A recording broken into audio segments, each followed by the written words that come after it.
Hi friends, నమస్తే.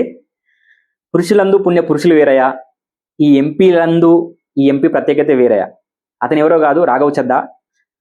Yes, తను మాట్లాడే ప్రతి ఒక్క మాట నీ కోసం, నా కోసం, ప్రతి ఒక్కరి కోసం మాట్లాడుతున్నాడు. నీ పార్లమెంట్ కాకపోవచ్చు, నా పార్లమెంట్ కాకపోవచ్చు, కానీ తను మాట్లాడే ప్రతి ఒక్క మాట కూడా దేశంలో ఉన్న ప్రజలందరి తరపున మాట్లాడుతున్నాడు. తను మాట్లాడిన మాట ఏంటో తెలుసా? టెలికాం కంపెనీలు ఎందుకింత దారుణంగా బిహేవ్ చేస్తున్నాయి అని చెప్పేసి. ఎందుకనంటే సిమ్ నాది, మొబైల్ ఫోను నాది, కానీ కంట్రోలింగ్ మాత్రం టెలికాం కంపెనీల దగ్గర. ఇదేంటిది?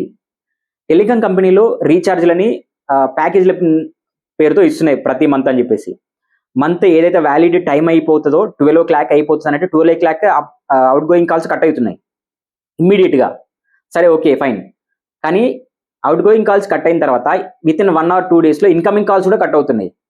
ఫోన్ నాది, ఫోన్లో ఉన్న సిమ్ నాది అయినప్పుడు నా సిమ్కి వచ్చే ఇన్కమింగ్ కాల్స్ పైన కంట్రోలింగ్ టెలికాం కంపెనీల దగ్గర ఉండడం ఏంటి అని చెప్పేసి క్వశ్చన్. ఇది ఖచ్చితంగా గవర్నమెంట్ దీని మీద కూడా ఫోకస్ చేయాలి. ఎందుకంటే మెయిన్ అంటే చాలా ఇంపార్టెంట్ ఏంటంటే, చాలా మంది గ్రామీణ ప్రజలు కావచ్చు, చాలా మంది ప్రజలకి ఫోన్ అనేది చాలా ముఖ్యమైన అవసరం.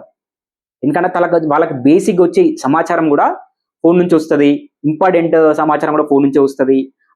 అకౌంట్లో డబ్బులు పడడం కావచ్చు, బ్యాంక్ నుంచి వచ్చే ఇన్ఫర్మేషన్ కావచ్చు, చాలా అత్యవసరంగా, చాలా ఎమర్జెన్సీ కేసులో వచ్చే సమాచారం కూడా కావచ్చు, ఫోన్ నుంచే వస్తుంది. అలాంటి ఫోన్కి కూడా నువ్వు ఇన్కమింగ్ కాల్స్ కూడా కట్ చేయడం అనేది టెలికాం కంపెనీలో నిజంగా ప్రజలకి వచ్చే ప్రజల సమాచారాన్ని ఆపేసినట్టే, ప్రజలకి మధ్య కమ్యూనికేషన్ కట్ చేసినట్టే. ఇదే టెలికాం కంపెనీలు ఖచ్చితంగా దీన్ని ఫోకస్ చేసి దీన్ని ఇమ్మీడియట్గా దీన్ని చేంజ్ చేసుకొని ఇన్కమింగ్ కాల్స్ ఖచ్చితంగా పర్మనెంట్గా ఉంచాల్సిందే. అవుట్ గోయింగ్ కాల్స్కి నువ్వు రీఛార్జ్ చేయించుకోవాలి, బట్ ఇన్కమింగ్ కాల్స్కి ఖచ్చితంగా పర్మిషన్ ఇవ్వాలని చెప్పేసి వాళ్ళు పాయింట్ రేజ్ చేశారు.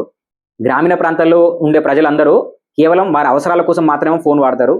కానీ సర్టన్ టైం అయిపోయిన వెంటనే incoming calls, out going calls మొత్తం కట్ చేయడం వల్ల ప్రజలకు ఏం చేయాలో అర్థం కాక మళ్ళీ రీఛార్జ్ చేసుకుంటున్నారు. ఇలా రీఛార్జ్ చేసుకుంటున్నారు, కానీ దాన్ని ఆ రీఛార్జ్ ఎంతకైతే చేసుకుంటున్నారో ప్యాకేజ్ వస్తుందో ఆ ప్యాకేజీని 100% యూజ్ చేయట్లేదు. సో ఖచ్చితంగా ఆ యూజ్ చేయట్లేదు కదా, యూజ్ చేయని డాటా అంతా, యూజ్ చేయని నెట్వర్క్ అంతా ఇక్కడ ఏమవుతుంది? సో ఈ పాయింట్స్ అన్ని వాళ్ళు రేజ్ చేయడం జరిగింది. నిజంగా ఇది దేశంలో మొబైల్ ఫోన్ వాడుతున్న ప్రతి ఒక్కరి పాయింట్ ఇది. నిజంగా ఇలాంటి పర్సన్స్కి ఖచ్చితంగా హ్యాట్సాప్ చేయాల్సిందే. దేశంలో కూడా ఇలాంటి వ్యక్తులకు సపోర్ట్ చేయాలన్న ఆలోచన రోజు రోజుకు పెరుగుతుంది.